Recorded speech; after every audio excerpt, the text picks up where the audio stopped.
Good morning. My name is Malachi Bowen. Going into this Christmas season, I want to take a couple minutes to talk about thankfulness. I tend to look over a lot of things in my life that I really should be giving thanks for. From the simple little things like electricity, the ability to go up to a sink and fill a cup of water, running water, air conditioning, heat. From small things to bigger things that are really privileges. Fast food, my truck, my cell phone, video games, modern technology. I take all of these for granted on a regular basis. I admit that. But it really amazes me that so many blessings and so many miracles are given to me without me ever giving thanks to God. I should give thanks to God even for the little things, even for the electricity and running water that seem little to me, but in the grand scheme of things are such privileges for me to have in this day and age where I live. I really think about how many massive blessings happen in my life. I realize that I have not put God on the forefront of giving thanks. I have not shown my gratitude like I should have. I'm sure this is something we could probably all relate to some degree.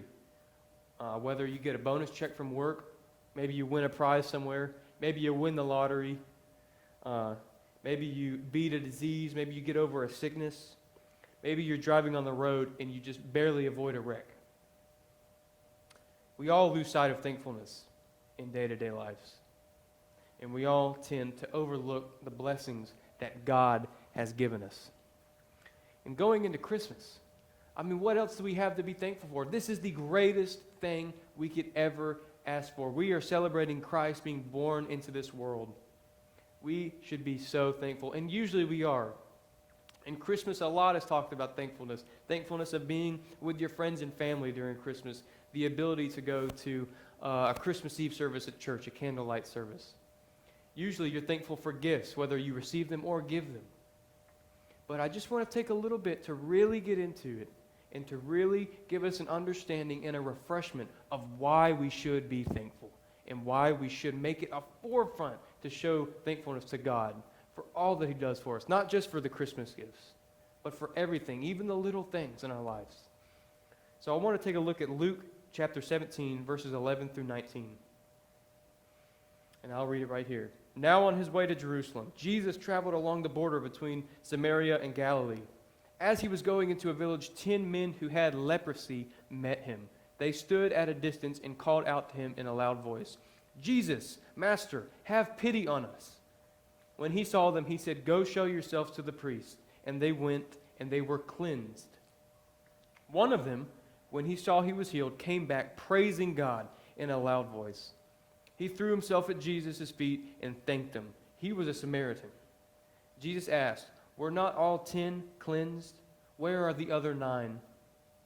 Has no one returned to give praise to God except this foreigner?"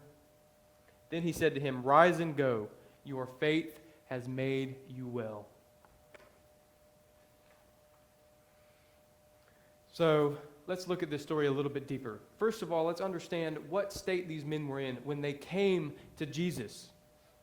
What can we take away from that? What does that add to it? Let's look at it. What does it mean to have leprosy? Back in those days, back in biblical times, back in the time of Jesus, leprosy was used to describe people who were badly diseased. It could have been an umbrella of diseases that caused your illness.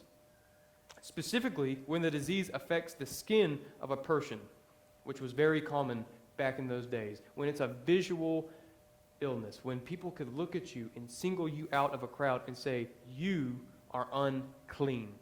These people were considered unclean. This means that you were an outcast from society. So these 10 men, right, they could not walk into a village to buy food. They could not go and buy bread. They could not walk near a well with other people there. Either the people ran away or they were ran off because they were considered unclean. They were outcast to the society in those times. It was like COVID, but all the time for them, more than 6 feet apart. And usually, in the Bible, if someone is described with leprosy, usually it's a reflection of their spiritual health as well, which is something to keep in mind, and it adds a good bit of detail to this. Understanding that these 10 men were in such a desperate state when they approached Jesus. These 10 men could not do anything normal in their lives. They approached Jesus desperate. They came to him and shouted, "Jesus, Master, have pity on us," begging for help from Jesus. They begged for help from Jesus. And what did Jesus do? Jesus replied to them, "Go show yourselves to the priests." And as they went, they were cleansed. How many of us ask God for things on a regular basis? I know I sure do. To be honest, I do it every day. Now, it could be things like asking for safe travels. I could be asking God to bless the food to the nourishment of my body before I eat it.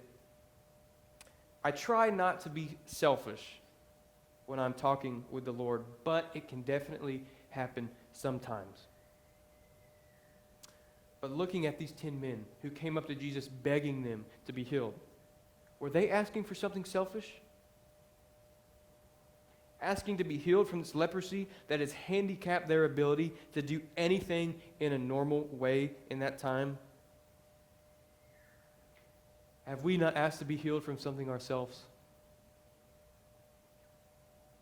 So we know that these men were healed, and they were told to go present themselves to the priest. But what does this mean? So we understand the state of someone described as having leprosy in those times, but what does it mean for these people to go present themselves to priests? Again, we have to look at the time period to really understand the significance of it. Back in those days, if you were diseased, if you were considered unclean, if you had leprosy, the only way to be accepted back into society is to be cleansed by a priest. The priest had to see you and had to see that you were no longer sick. He had to see that you were healed. And he would cleanse you of your title of being unclean. So these people would have to go to the priest, prove to them that they're not the disease anymore, so that they can be considered clean. Once this happens, you are accepted back into society. These men would become no longer an outcast. They could go and do normal things in their lives. The men went directly to the priest to be seen and considered cleansed, and they were. And as they were considered clean, they gained their normal lives back. Jesus had just blessed them with a life-changing miracle. A life-changing miracle. These men were not able to do anything of a normal basis. They were considered unclean and they were outcast to society. And Jesus had just given them their lives back. He granted them with health and normal lives in society. This was far more than just healing a sickness for these men. Yes, it healed their health, but it allowed them to rejoin society, rejoin the world. One of them, when he saw he was healed, came back praising God in a loud voice. He threw himself at Jesus' feet and thanked him.